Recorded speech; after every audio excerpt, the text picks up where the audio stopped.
Ce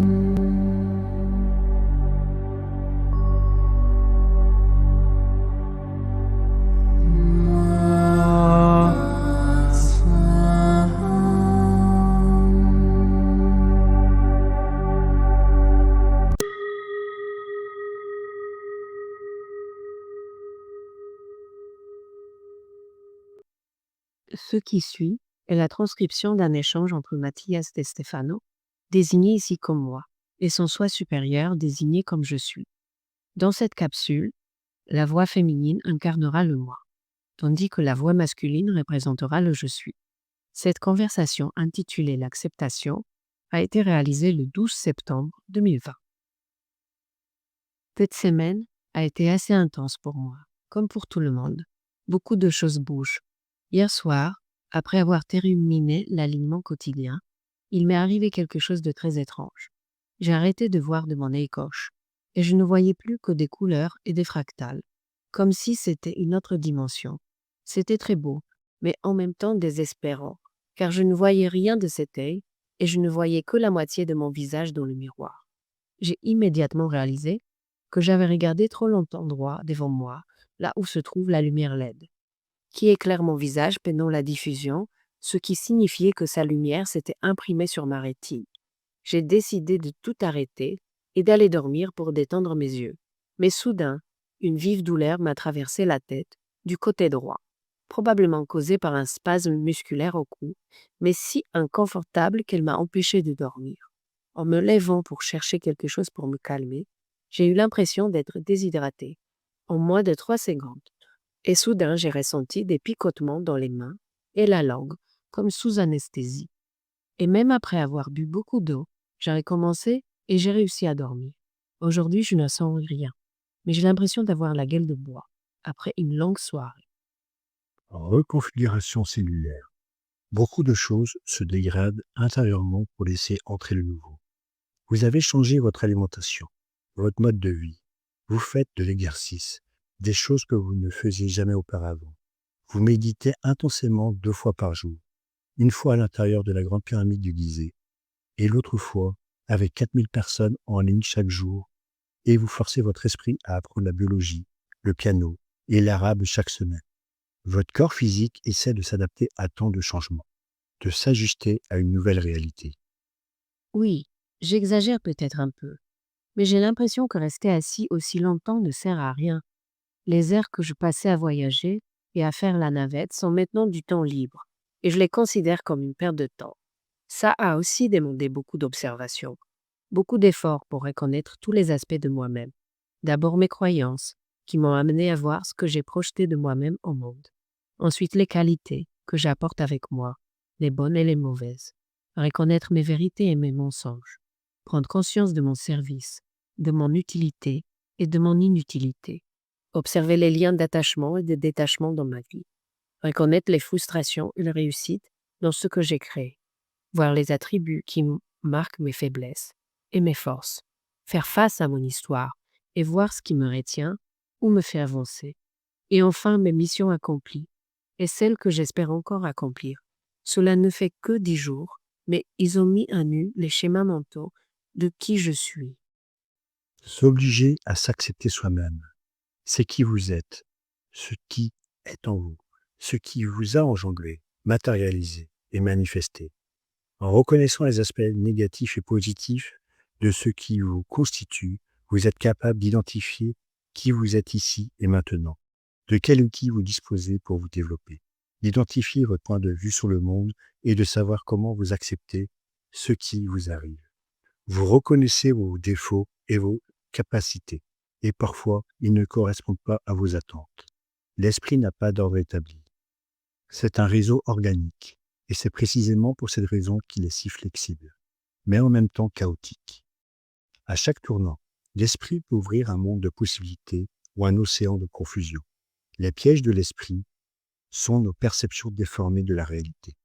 Par conséquent, lorsque nous restons uniquement dans l'esprit, nous avons généralement une vague idée de qui nous sommes, et nous ne percevons jamais vraiment nos conflits, nos attributs, quoi que ce soit que nous possédons, car l'esprit est conçu pour survivre. Il cache donc ou efface tout ce qu'il peut pour avancer. Ainsi, ces processus de reconnaissance ne peuvent s'effectuer en méditation, mais plutôt par la représentation schématique de ce que l'esprit perçoit comme un cadre sans direction. Cela brise la structure mentale, la révélant, car en l'écrivant, vous ne pouvez pas la nier, ni la dissimuler. Il ne reste plus qu'à l'analyser. Vous commencez à faire bouger les ondes de votre vibration, poussant les courants de votre être, propulsant une marée qui remuera tout ce qui stagnait sur les rives de vos chakras. De ce fait, d'étranges émotions apparaîtront, des sensations physiques que vous n'aviez pas perçues auparavant. De nombreux changements se produiront à tous les niveaux de votre être, tous destinés à catalyser ce qui est bloqué en vous. Oui, c'est comme ça que je me sens, plus somnolent que d'habitude, avec un mal de tête que je n'ai pas ressenti depuis mes 18 ans, et une étrange sensation de neutralité avec un air de malaise étrange, comme une dépression sans tristesse. Tu devrais te reposer. Écoute tes propres conseils. Je me sens souvent inutile, en restant allongée dans mon lit, sans rien faire. C'est comme si je me forçais à faire quelque chose pour ne pas avoir l'impression d'être là, pour quoi que ce soit. L'euphémisme typique du Capricorne.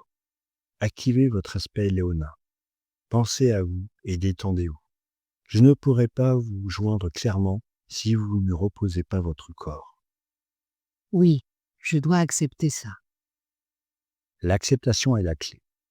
Tout ce dont nous avons parlé, après avoir exploré chaque aspect positif et négatif qui vous construit, aboutit à la question du jour. Vous acceptez-vous tel que vous êtes? Ouf, c'est une question difficile, hein, parce qu'on espère toujours être comme les autres. On se plaint de ce qu'on a eu, de ce qu'on est, on se compare, on espère être meilleur. Quand on parle d'acceptation, on la confond souvent avec le fait d'accepter les choses telles qu'elles sont et de les laisser telles quelles. Beaucoup pensent parfois que lorsque les esprits ou les maîtres disent accepte la réalité, cela signifie qu'en cas de guerre, il faut l'accepter. On ne peut rien y faire. Mais ce n'est pas de l'acceptation. Le mot vient du latin, une combinaison de deux mots, ad, vers, et captar, prendre, recevoir. Ainsi, accepter ne signifie pas laisser les choses telles qu'elles sont, mais plutôt éviter de les nier. C'est les recevoir, les assimiler, les observer, et, avec ce qu'on en retire, créer quelque chose de nouveau, de transcendantal. Je comprends mieux le concept maintenant. Normalement, ce que nous n'aimons pas, nous le nions. Et avec cela, nous ne faisons que lui donner plus de force, puisque nous le transformons en opposition. Et les forces polarisées s'attirent les unes les autres.